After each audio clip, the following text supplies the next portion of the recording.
কিছু কথায় মানুষের ব্রেন খুলে, আবার কিছু কথায় মানুষ বোকা হয়।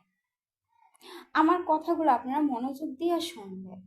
হয়তো বা আপনাদের সরল শক্তি ভালোও হইতে পারে কিংবা বোকাও হইতে পারেন, কিন্তু আমি ক্যামেরার সামনে শুধু এজন্যই আসছি, আমার জীবন কাহিনী কিংবা আমার জীবনের কিছু কথা বলি, যেন কেউ কেউ চালাক হয়, কেউ বুঝতে পারে যে না, দুনিয়াটা আসলেও কঠিন। এই জন্য আসছি। যাই হোক, এখন আমি আপনাদেরকে বলি যে কি কোন কথাটা আমি বলতে চাচ্ছি। সো ধৈর্যের কখনো মান নাই, ধৈর্যের ফল আছে। যেরকম সাপোর্ট একটা জিনিসে বোঝাই, আমি গার্মেন্টসে জব করি। তো যখন আমি গার্মেন্টসে যাই, একটা আপু, আল্লাহর সৃষ্টিকর্তা সবাই, কাউকে অবহেলা করতে হয় না। একটা আপু মানে ও মেকআপ করে সবসময় চেহারা বানায় সে আমার বয়সে অনেক বড় হবে।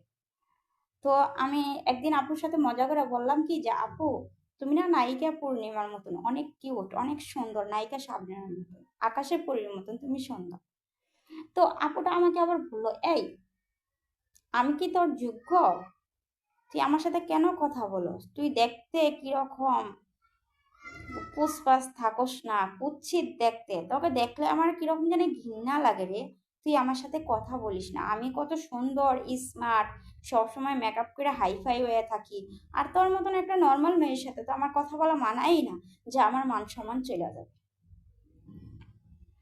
এই কথা বইলা আপু আমার একটা হাত, আপুর দুইটা হাত দিয়া আপু এক হাতে আমার হাত দিল, আরেক হাতে আমার হাতে কাটার ঢুকাইয়া আমার হাতটা কাইটা ফেলালো। এরকম ভাবে কাটছে যে আমার হাত থেকে আধা কেজি পরিমাণ রক্ত গেছে কিংবা 1 কেজির মতো, যে রক্ত দিয়ে পুরো মেশিং এবং কি আমাদের কাজের বডিগুলা বাইসা গেছে।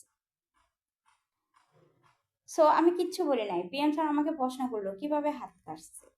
তখন আমি বললাম, এ আপু আমার সাথে দুষ্টামি করতে করতে আমার হাত কেটে ফেলাইছে।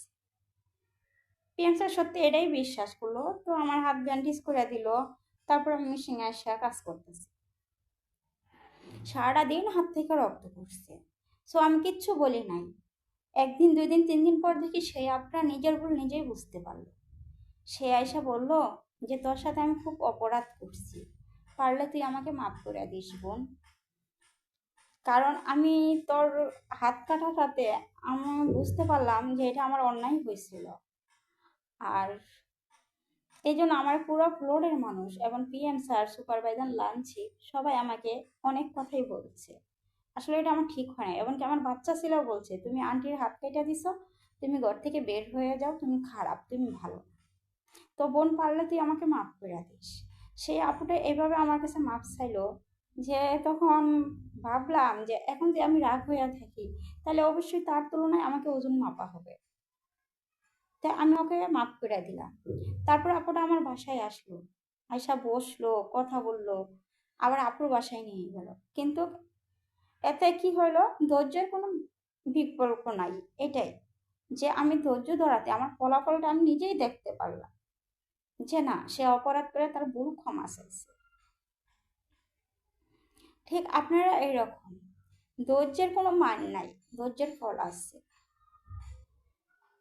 যে কোনো মানুষ আপনাদের সাথে অপরাধ করুক কিংবা আপনাদেরকে কাউকে জুতা দিয়ে বাড়ি দিয়ে, আপনারা কোনোদিন উল্টা প্রতিবাদ করবেন না। তার ফল একদিন না একদিন পাবেন, সে আপনার কাছে নত হবে।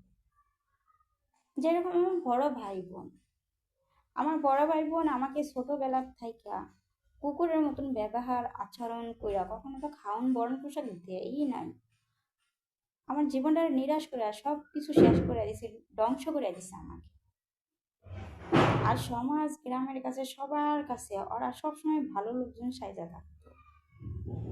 কিন্তু আমি এইরকমই ধৈর্য ধরে ছোট থেকে বড় হয়েছি, যে এখন আমি সবার কাছে ভালো, আমার ভাই বোনই খারাপ।